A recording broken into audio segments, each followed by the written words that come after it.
and they have a defined head as well.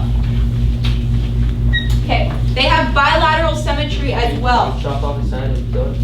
We'll get there. So, Brad, what is bilateral symmetry? Thank you. So we would cut it in half and it would be 2 equal sides. The example would, if they cut them right down the middle, they would be pretty much mirroring each other. How many times can you cut them in half? Ian? 1. You can only cut them in half once. Feeding and digestion. So it varies depending on what kind of organism it is. It can either be free living or parasitic. So with our free living, they feed on dead organisms. They have a pharynx, which is pretty much like a tube-like projection or a muscle that pretty much comes out of its stomach, I guess you could say, or what we would refer to as its stomach. And it has one opening which serves as both mouth and anus. So after it has absorbed the food that it needs, it then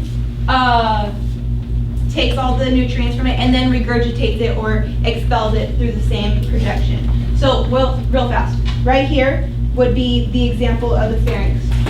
And we'll watch a video on it. So right there would be our pharynx. Not up here where our head would be and where we would normally see our mouth. Just like come out of the side. Yeah, so it actually comes out more on the ventral side. Ventral meaning what? Kenzie, what is ventral? Like alien. Is it on its back, its head, its stomach?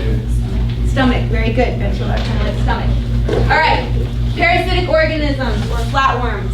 They attach to their host, and they have a reduced digestive system. They don't need to have it so complex to break down all the big matter. In fact, they just feed on strictly blood and tissue, okay?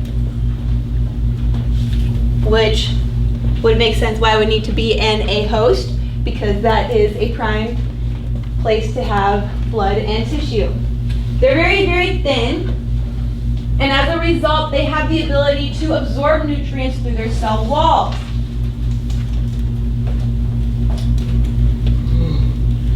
So, if they reside in areas such as the intestines, they can pretty much have their surroundings pretty much go in through their bodies, not necessarily just through their mouth, okay? And as a result, they're able to get the nutrients from there. They're very, very thin. They're almost like transparent. And we'll see an example. I think there's an example of tapeworms in your book.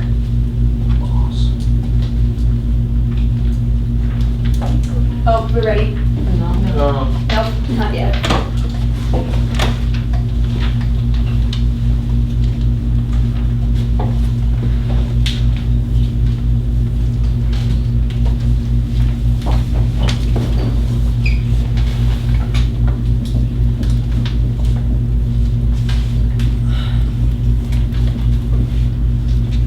This tube-like muscle in the free living organism, it doesn't necessarily stay in one place. It's able to actually come out of its the main body a certain distance and then actually able to contract as well or go back in, depending on the distance and where the food is. So,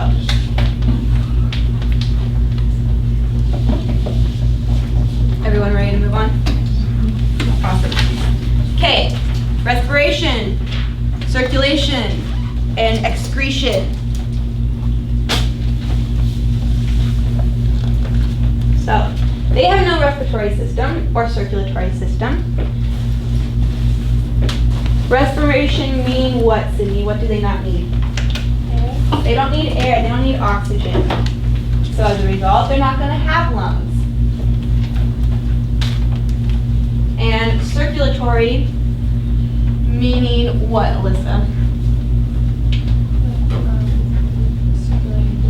Circulating blood, very good. So they're going to be, according to Aristotle, bloodless. Okay? They don't have a little heart or veins and arteries to pretty much move blood throughout their body. They don't need that. However, they do have excretion, or they have an excretory system. Okay? And what it is pretty much small tubes that run throughout the body. And these small tubes at the end of them are flame cells, and these flame cells have cilia in them. These cilia help take the fluid that's inside of the body of our flatworm, and then it's able to expel it outside of the body from there. It's not the same thing as our excretory system, where we via urination. It's more just like it's expelling and monitoring the amount of water that's within its body. Especially since our organisms do live in water, they have to make sure that they're not waterlogged or have too much water within them. So, thanks to our flame cells enable them to maintain that. It keeps them at a homeostasis.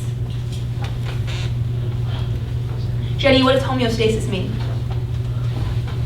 Oh, where they adapt to their surroundings. And they pretty much keep their body functioning at a normal rate.